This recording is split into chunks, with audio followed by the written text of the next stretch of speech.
Hello दोस्तों। मुझे उम्मीद है कि आप सभी अच्छे होंगे।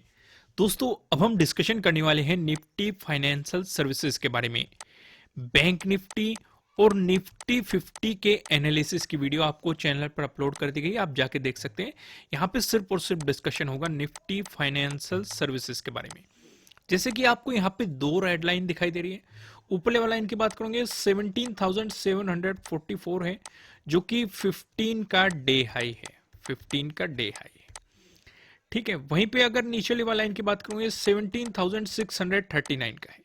इस जोन की बात करेंगे तो इस जोन में अगर आप देखेंगे, हमें 14 को भी रिजेक्शंस देखने को मिले थे। 15 को सपोर्ट भी दिखाया था मार्केट ने, ब्रेकडाउन देने के बाद रेजिस्टेंस भी दिखाया था। 17 को भी हमने देखा था, यहाँ पे हमें रेजिस्टेंस देखने को मिला था। जो गैप अप ओपनिंग हुई थी, इसी जोन पे मार्केट ने रेजिस्टेंस की ट्रैक्ट करके आपको एक नेगेटिव मोमेंटम यहाँ पे दिखाया था। तो ये दोनों जोन हमने सेलेक्ट किए हैं, ये होने वाले हैं आपके नो ट्रेडिंग जोन। यहाँ पे जब तक मार्केट इस जोन में दिखाई देगा, आपको मार्केट में कोई भी पोजीशंस नहीं बनानी चाहिए। अब यहाँ पे एक बात नोटिस करो, अगर फ्लैट ओपन होके पॉजिटिव मोमेंटम आता है, तो यानी कि मार्केट 17 के डे हाई का ब्रेकआउट दे रहा है। किसके डे हाई का? 17 के, जो कि हमारे लिए है प्रीवियस डे हाई भी है। अगर इसका ब्रेकआउट मिलता है तो यहां पे हमारी प्रीवियस डे हाई के ब्रेकआउट वाली स्ट्रेटजी एक्टिवेट होनी चाहिए। लेकिन फिर भी मैंने एक जोन ऊपर लिया है 17,744, यानी कि मैंने कंसिडर किया है 15 के डे हाई को। ऐसा क्यों किया है, इसके पीछे का मैं आपको लॉजिक एक्सप्लेन करता हूं। अब जैसे भी चाहे हमें बाइंग साइड एंट्री लेनी हो, तो हम नजदीकी रेजिस्टेंस देखते हैं कितनी दूर है, और अगर हमें सेलिंग साइड एंट्री लेनी हो तो नजदीकी हम सपोर्ट देखते हैं कितनी दूर है। अगर नजदीक है तो हम एंट्री को अवॉइड करते हैं, यहां पे भी अगर नजदीक है हम एंट्री को अवॉइड करते हैं। अगर वो दूर है तो हम एंट्री वहीं पे प्लान कर लेते हैं। अगर नजदीक होता है, हम ये देखते हैं कि मार्केट उस पर क्या प्राइस एक्शन बना रहा है, किस तरीके से मोमेंटम दिखा रहा है, उसी के बाद हम अपनी ट्रेड की प्लानिंग करते हैं। यहां पे कौन सी सिचुएशन है, यहां पे ध्यान से अगर आप देखेंगे, हम इसके डे हाई को कंसीडर क्यों नहीं कर सकते? 17 के डे हाई को, यानी कि प्रीवियस डे हाई के ब्रेकआउट पे हम इस स्ट्रेटजी के अकॉर्डिंग एंट्री क्यों नहीं ले सकते? क्योंकि ध्यान से देखो, 14 को ऑब्जर्व करो, 14 को सेम ही जोन से आपको रेजिस्टेंस देखने को मिला। यही सिचुएशन आपको 15 को भी देखने को मिली। इसी जोन पे मार्केट ने फिर से आपको रेजिस्टेंस दिखाया, और 17 को यानी कि प्रीवियस डे को भी अगर आप देखेंगे तो इसी जोन के आसपास से फिर से आपको रेजिस्टेंस देखने को मिल रहे हैं। तो यानी कि ये जोन निकलना हमारे लिए काफी जरूरी है। और वो कब निकलेगा? जब 15 के डे हाई का आपको ब्रेकआउट मिल जाता है, तो कंफर्मेशन हो जाता है कि मार्केट अच्छा मोमेंटम दे सकता है। लेकिन उसके बाद जो मार्केट के लिए रुकावट है वो है इस वाले जोन में। कौन सा जोन है? 17,800। अगर आपको इसका ब्रेकआउट मिलता है तो इजीली हायर प्रोबेबिलिटी हो जाएगी कि आपको 17,900 तक का भी मोमेंटम मार्केट में देखने को मिल जाए।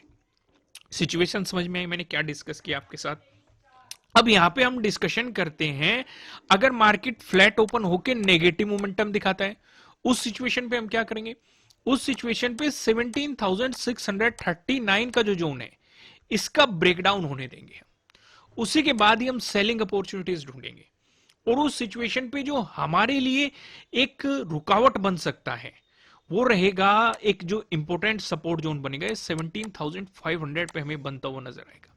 अगर आपको इसका ब्रेकडाउन देखने को मिलता है, उस सिचुएशन पे 14 के डे लो को आप कंसीडर कर सकते हैं। अगर इसका भी ब्रेकडाउन मिला तो 17 के डे लो को आप कंसीडर कर सकते हैं।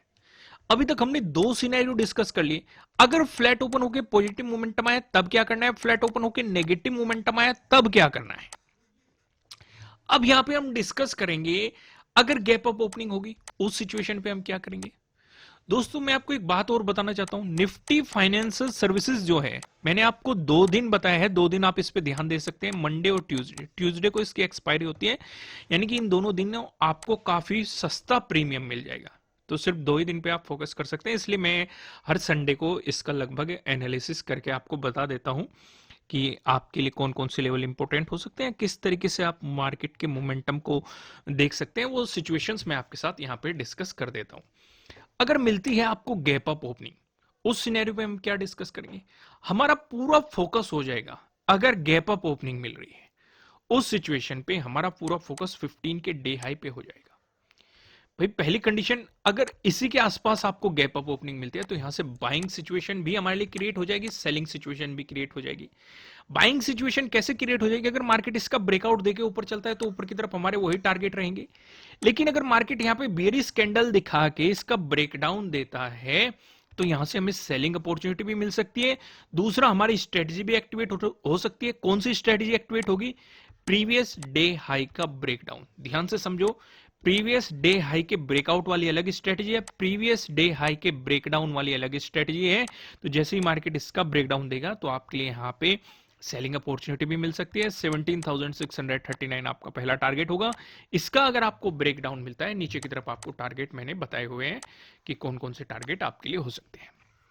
अगर मान के चलो आपको गैप डाउन ओपनिंग मिलती है, गैप डाउन ओपनिंग में हम अपना पूरा फोकस कर देंगे 17,639 पे। अगर इसी के आसपास आपको गैप डाउन ओपनिंग देखने को मिले तो यहां से भी आपको बाइंग साइड और सेलिंग साइड दोनों तरफ एंट्री मिल जाएगी। अगर मार्केट यहां पे गैप डाउन ओपनिंग देके आपको बुलिश मोमेंटम दिखाता है तो डे हाई तक आप टारगेट लेके चल सकते हैं। अगर वहीं पे मार्केट आपको बियरिश कैंडल दिखाता है तो आपको सेलिंग अपॉर्चुनिटी मिलेगी। उस सिचुएशन पे नीचे की तरफ आपको टारगेट पहले से ही पता है कौन कौन से टारगेट आपके लिए होने चाहिए। मैंने जब फ्लैट ओपन होकर नेगेटिव मोमेंटम आएगा तब डिस्कस कर दिए थे, और जब फ्लैट ओपन होकर पॉजिटिव मोमेंटम आएगा तब ऊपर की तरफ डिस्कस कर दिए थे। एक बात और ध्यान में समझने लायक होती है कि जो रेजिस्टेंस होते हैं उनका ब्रेकआउट मिलते ही वो आपके लिए सपोर्ट की तरह एक्ट करेंगे, और जो सपोर्ट होते हैं उनका ब्रेकडाउन मिलते ही तो वो आपके लिए रेजिस्टेंस की तरह एक्ट करेंगे। तो इतनी बेसिक सी नॉलेज आपको होनी चाहिए कि आपके टारगेट तब क्या क्या रहेंगे। सपोर्ट रेजिस्टेंस में बदल जाएंगे, रेजिस्टेंस सपोर्ट में बदल जाएंगे। इतनी क्लियरिटी आपको होनी चाहिए अगर आप इस मार्केट में सरवाइव करना चाहते हैं। ये बेसिक सी नॉलेज है जो मैं आपको प्रोवाइड कराता रहता हूं। यहां पे आप देखेंगे, अगर निफ्टी फाइनेंशियल सर्विसेज में आपको एक पॉजिटिव मोमेंटम देखने को मिला, पिवट पॉइंट के अकॉर्डिंग भी देख लेते हैं कहां पे सपोर्ट कहां पे रेजिस्टेंस नजर आ रहा है। तो अगर रेजिस्टेंस की बात करें, पहला जो हमें रेजिस्टेंस नजर आ रहा है 17,833 पे नजर आ रहा है। अगर आपको इसका ब्रेकआउट मिलता है, जो दूसरा रेजिस्टेंस दिखाई दे रहा है, दूसरा रेजिस्टेंस बताने से पहले मैं आपको बता दूं, आपके लिए किसी भी तरह का ना तो कोई बाय रिकमेंडेशन है ना ही कोई सेलिंग रिकमेंडेशन है। ये जस्ट एजुकेशनल पर्पज से बनाई गई एनालिसिस वीडियो है। इन्वेस्ट करने से पहले आपको अपनी रिसर्च करनी है, अपने इन्वेस्टर की सलाह लेनी है, क्योंकि प्रॉफिट भी आपका होने वाला है, लॉस की जिम्मेदारी भी आपको अपने आप लेनी है। जो यहाँ पे हमें दूसरा रेजिस्टेंस नजर आ रहा है 17,890 पे नजर आ रहा है। अगर आपको इसका भी ब्रेकआउट मिलता है, जो हमें तीसरा रेजिस्टेंस दिखाई दे रहा है 17,954 पे आपको यहाँ पे तीसरा रेजिस्टेंस दिखाई दे रहा है। दोस्तों वहीं बात करें निफ्टी फाइनेंशियल सर्विसेज में, अगर आपको एक नेगेटिव मोमेंटम देखने को मिलता है, उस सिचुएशन पे जो हमें पहला सपोर्ट नजर आ रहा है 17,616 पे नजर आ रहा है। अगर आपको इसका ब्रेकडाउन मिलता है, जो हमें दूसरा सपोर्ट नजर आ रहा है 17,544 पे नजर आ रहा है। अगर आपको इसका भी ब्रेकडाउन मिलता है, जो हमें तीसरा सपोर्ट दिखाई दे रहा है 17,429 पे, हमें यहाँ पे तीसरा सपोर्ट देखने के लिए मिल रहा है। दोस्तों कोर्स का लिंक आपको नीचे डिस्क्रिप्शन में मिल जाएगा। अगर आप कोर्स में इंटरेस्टेड हो, इंट्राडे स्ट्रेटजीज सीखना चाहते हो, चाहे वो ट्रेंडिंग डेज के लिए हो, चाहे वो रिवर्सल डेज के लिए हो, चाहे वो साइडवेज मार्केट के लिए हो, तो आप कोर्स को ज्वाइन कर सकते हैं। नीचे डिस्क्रिप्शन में आपको हमारी एप्लीकेशन का लिंक मिल जाएगा। फिलहाल इस वीडियो को लाइक कीजिएगा, कमेंट करके मुझे बताएगा कि आपको एनालिसिस कैसे लग रहे हैं, आपके लिए कितने हेल्पफुल है। अगर आप नए हैं इस चैनल पे तो चैनल को सब्सक्राइब कीजिएगा और साथ ही साथ बेल आइकन भी प्रेस कीजिएगा, जिससे आपको आने वाली वीडियोस की नोटिफिकेशन मिल सकेंगे। फिलहाल इस वीडियो में इतना ही, फिर मिलेंगे किसी नेक्स्ट वीडियो में किसी अच्छे कंटेंट के साथ। Thank you.